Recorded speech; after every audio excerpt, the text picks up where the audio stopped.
Right, muri Zimbabwe pane nyaya zvekare yandibhowa nyaya ndikatyamadza but ndo mutemo wedu paPomshow Television tongodza nyaya dzakasiyana siyana dzinokatyamadza, dzinotyisa, dzinobatanidza kukama, dzinoputsa nedzinosiririsa nedzinochemedza, dzese tinodziunza panapa. Saka kana uri munyowani uchangosvika nhasi ndokumbirisa kuti usubscribe mahara, hazvidi kana mari.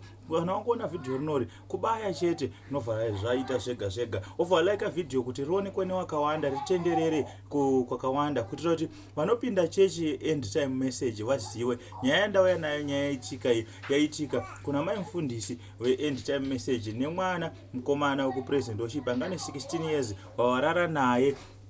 Nyaya iyi yakamira zvakadai so.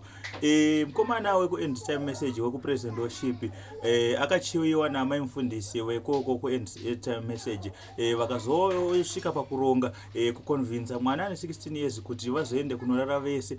Vaenda kunorara vese. Mufundisi wameno kuti wakabatwa mweya mutsvene here kana kuti mweya tsvina hatizozive, kana kuti wakufemberawo kwawakangoita, wakafamba kuti ndimboenda kumba. Pakusvika kumba ndo pakuona vanhu vari busy vari pamubhedha zvavo vachiita chibonde. Saka mufundisi wakati inini ndiri munhu waMwari handingazoite violence. Wakabva wafonera mai wemukomana akati ini handisi kuda kurova mukomana ende kana kurova mukadzi wangu, gandifonere mai wemukomana.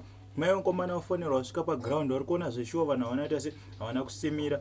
Vasvika vaona vanhu vasina kusimira kudaro, vakabva vati inini mwana wangu kana zvadai so ane 16 years under age abatwa chibharo, saka ndakwenda kunoripota kumapurisa. Saka kutaura kunoku Mai Mufundisi weku end time message vakaiswa mumaoko emapurisa. So tiudze zvaunofunga in the comment section below kuti iwo dangoriwo wasvikawo zvakadaro, chii waipawo matanho api?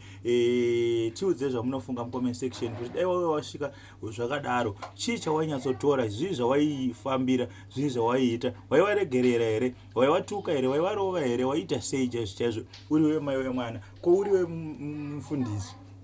Wasvika mwana wekupresident Vachiita ane mukadzi wako, unoita sei kumukadzi wako nekumwanawo ane 16 years wekupresident Vachiita? Tell us what do you think in the comment section below. Much salute kuna wakasubscribe, newe wasubscribe nhasi. Thank you.